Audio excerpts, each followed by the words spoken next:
kami hormati Bapak Muhammad Arif Budiman selaku dosen pengampu mata kuliah kemampuan berbahasa Indonesia kelas 2C, dan yang kami banggakan teman-teman sekalian.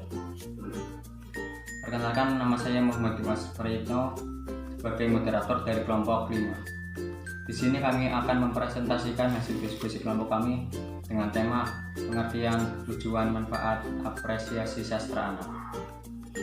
Sebelum presentasi dimulai, izinkan saya untuk memperkenalkan anggota kelompok saya. Yang pertama ada Muhammad Dimas Prayitno, yang kedua Monika Galuh Ratnasari, yang ketiga Muhammad Miftah Hakim Putra, yang keempat Rizky Arfianto, yang kelima Rizky Syahputri, yang keenam Sekar Ayu Rahmawati, yang ketujuh Sekar Dinda Muningsari, yang kedelapan Siti Muamanah, dan yang kesembilan Sri Utami. 1. Pengertian. Panuti Sujiman. Dalam buku Kamus Istilah Sastra, pemberi batasan apresiasi sastra adalah penghargaan terhadap karya sastra yang didasarkan pada pemahaman. Sementara itu, Abdul Rozak Zaidien et al. Dalam buku Kamus Istilah Sastra mendefinisikan apresiasi sastra adalah penghargaan atas karya sastra sebagai hasil pengenalan, pemahaman, penafsiran, penghayatan, dan penikmatan yang didukung oleh kepekaan batin terhadap nilai-nilai yang terkandung dalam karya sastra tersebut. Berdasarkan pendapat pakar tersebut, maka apresiasi sastra dapat kita paparkan sebagai berikut. A. Apresiasi sastra anak adalah penghargaan atau terhadap karya sastra anak yang didasarkan pada pemahaman. B. Apresiasi sastra anak adalah penghargaan atas karya sastra anak sebagai hasil pengenalan, pemahaman, penafsiran, penghayatan, dan penikmatan yang didukung oleh kepekaan batin terhadap nilai-nilai yang terkandung dalam karya sastra anak. C. Apresiasi sastra anak adalah kegiatan menggauli cipta sastra anak dengan sungguh-sungguh hingga tumbuh pengertian, penghargaan, kepekaan pikiran kritis, dan kepekaan perasaan yang baik terhadap cipta pendidikan. Sastra yang mengapresiasi prosa rekaan misalnya akan mengembangkan kompetensi anak untuk memahami dan menghargai keindahan karya sastra yang tercermin pada setiap unsur prosa rekaan secara langsung membaca sastranya. 2. Tujuan. Tujuan pembelajaran secara umum tersebut dijabarkan lagi dalam beberapa tujuan khusus. Tujuan khusus yang terkait dengan pengetahuan sastra, yaitu siswa dapat menikmati dan memanfaatkan karya sastra untuk memperluas wawasan, memperhalus budi pekerti, serta meningkatkan pengetahuan dan kemampuan berbahasa. Selain itu, dari pembelajaran sastra, siswa diharapkan dapat menghargai dan membanggakan sastra Indonesia sebagai khasanah budaya dan intelektual manusia Indonesia. Pada akhir pendidikan di SD atau MI, siswa telah membaca sekurang-kurangnya 9 buku sastra dan non-sastra. Dalam konteks pembelajaran sastra, pengalaman berapresiasi tentunya tidak semata-mata diperoleh dalam proses pembelajaran di kelas. Berdasarkan pendapat para ahli, unsur pembentuk puisi dapat dipilah menjadi 2 kelompok, yaitu hal-hal yang dapat diamati atau tampak dan hal-hal yang tidak dapat diamati atau tidak tampak. Squire dan Taba mengatakan bahwa apresiasi sebagai suatu proses melibatkan 3 unsur inti, yakni A. Aspek kognitif. Aspek kognitif ini berkaitan dengan keterlibatan intelek pembaca dalam upaya memahami unsur-unsur kesastraan yang bersifat objektif, yaitu yang dapat berhubungan langsung dengan unsur-unsur sastra secara internal terkandung dalam teks sastra tersebut, atau unsur intrinsik yang di luar teks sastra itu, atau disebut juga unsur ekstrinsik. B. Aspek emotif, yaitu yang berkaitan dengan keterlibatan unsur emosi pembaca dalam upaya menghayati unsur-unsur keindahan dalam teks sastra yang dibacanya bersifat subjektif.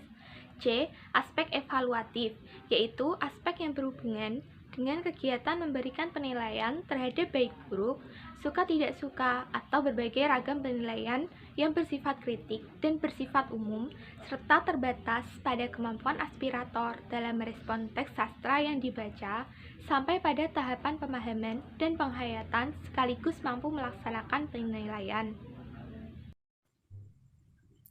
3. Manfaat. Manfaat sastra anak. Apresiasi sastra memiliki berbagai manfaat.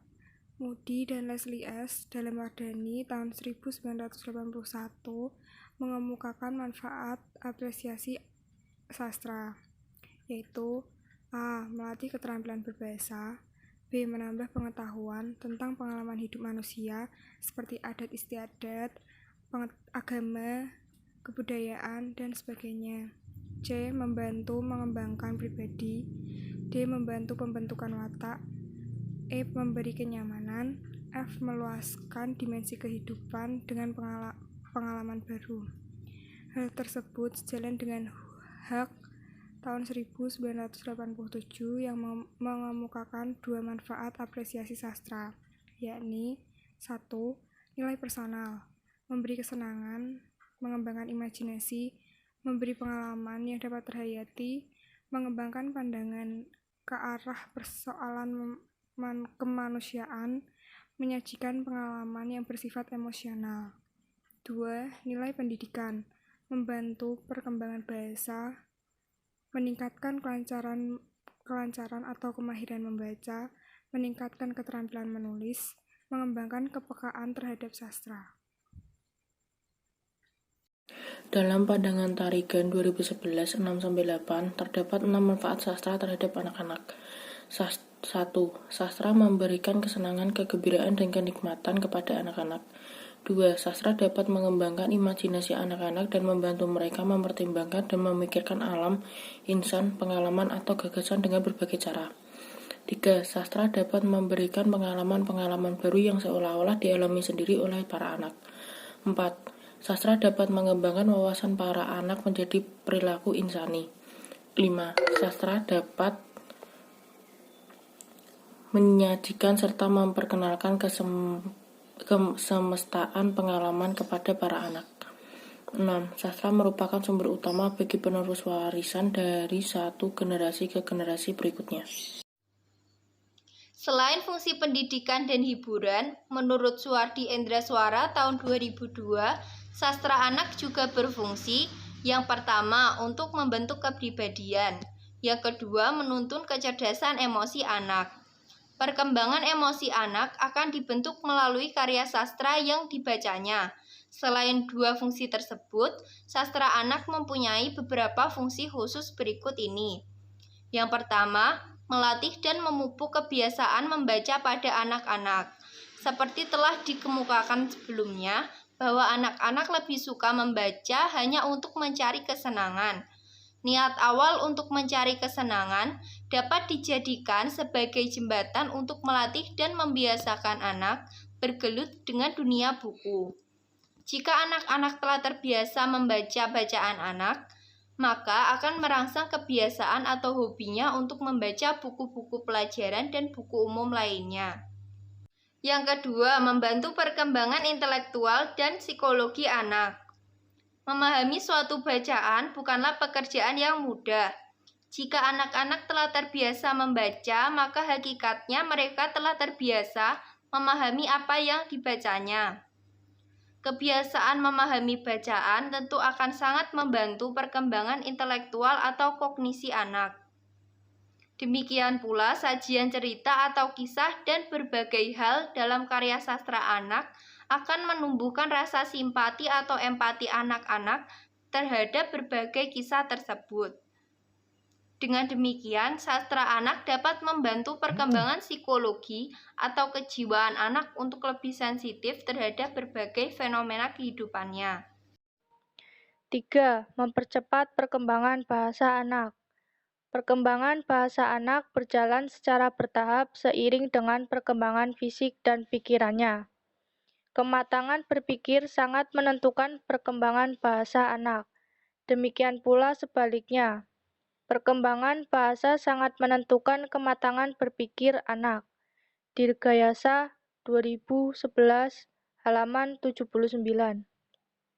Anak-anak yang biasanya membaca bacaan anak dapat memperoleh bahasa, kosakata, kalimat lebih banyak dan lebih cepat jika dibandingkan dengan anak-anak lain.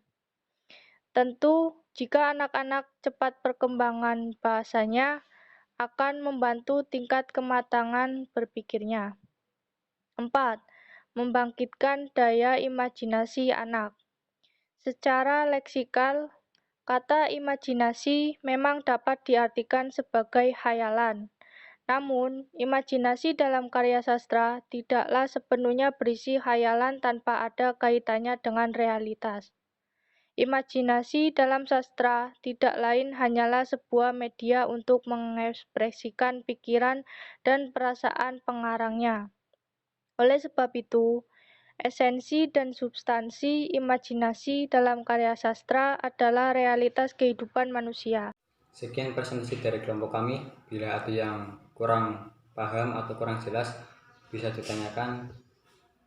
Kami akhiri. Wassalamualaikum warahmatullahi wabarakatuh.